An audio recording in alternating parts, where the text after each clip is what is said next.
नमस्कार आकाशवाणी कटक आंचलिक संवाद पढ़ुछंती आशुतोष पति। केंद्र सरकार मेक इन इंडिया कार्यक्रम को आज 10 वर्ष पूर्ण होईछि। प्रजुक्ति आधारित स्टार्टअप इकोसिस्टम क्षेत्र में भारत विश्वर तृतीय स्थान हासिल करिछि। भारत में प्रस्तुत अत्याधुनिक रेल डबा सहित देशर प्रथम स्वदेशी ट्रेन वंदे भारत चलाचल करुछि। महाकाश क्षेत्र ठारू आरंभ करी सेमिकंडक्टर एवं इलेक्ट्रिक जान प्रस्तुति पर्यंत सरकार मेक इन इंडिया कार्यक्रम वास्तव रूप नहीं। प्रगतिर नूतन सूर्योदय एवं 2036 मसीहा सुधा ओडिशा को एक विकसित राज्य में परिणत करने राज्य सरकार मेक इन ओडिशा कनक्लेव 2025 लोगो को आज मुख्यमंत्री मोहन चरण माझी उन्मोचन करेंगे। केंद्र और राज्य सरकार विभिन्न जनकल्याणमूलक योजनाଗୁଡ଼ିकर कार्यकारिता को नहीं आज भुवनेश्वर जिलापाल मानकर 2 दिनिया सम्मिलनी आरंभ हो। सम्मिलनी को मुख्यमंत्री मोहन चरण माझी उद्घाटन करेंगे। राज्यर विकास को त्वरान्वित करने नहीं सम्मिलनी में कार्यखसड़ा प्रस्तुत कर आसंताकाली द्वितीय दिन में आईन श्रृंखला परिस्थितिर समीक्षा एवं आईन श्रृंखला को प्राधान्य देवा नहीं जिला आरक्षी अधीक्षक मानक मुख्यमंत्री आलोचना करेंगे। ओडिशा नर्सिंग कर्मचारी संघर दाबी उपर सरकार अनुध्यान करने एक आंत विभागीय कमिटी गठन करने को निष्पत्ति नहीं। स्वास्थ्य सेवा क्षेत्र में नर्सिंग कर्मचारी आवश्यकता को दृष्टि रखी आंदोलनकारी नर्सिंग कर्मचारी माने आंदोलन ओहरी तुरंत कार्य जोगदेवाई सरकार पक्षर अनुरोध करा जायछि।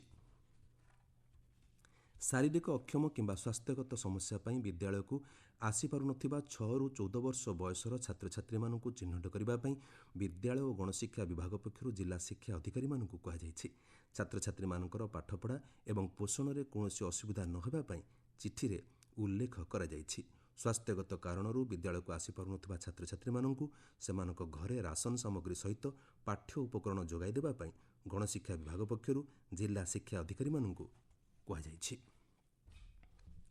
राज्य सरकार विज्ञान और वैषयिक विभागर अनुमोदन क्रमे ओडिशा विज्ञान एकाडेमी पक्षर 5टी वर्ग में 16 जन वैज्ञानिकों को पुरस्कृत कर वैज्ञानिक उत्कर्ष पर विजु पट्टनायक पुरस्कार, जीव विज्ञान क्षेत्र में सफलता पर सामंत चंद्रशेखर पुरस्कार, युव वैज्ञानिक पुरस्कार एवं प्राणकृष्ण परिजा विज्ञान पुरस्कार दियाजिव।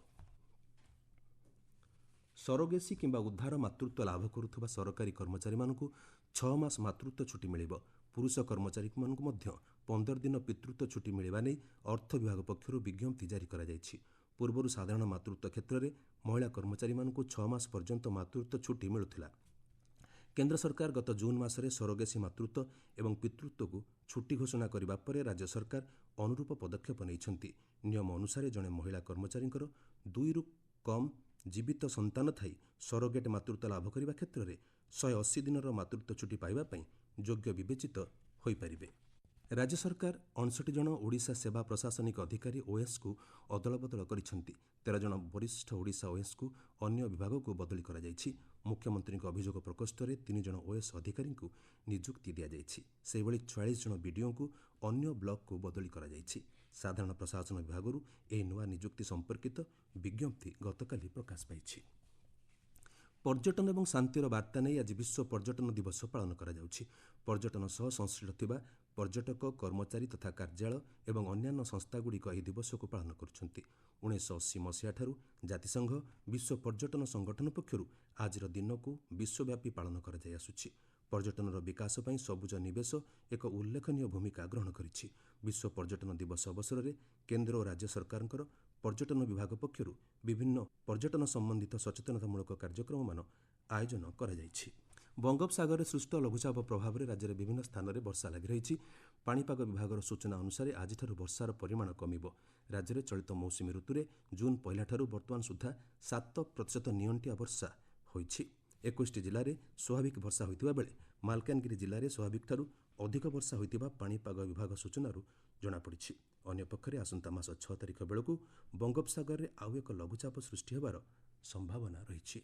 आंचलिक संवाद बर्तमान पैतिकी परवर्ती आंचलिक संवाद शुणिपारे अपराह 2:32 ରେ।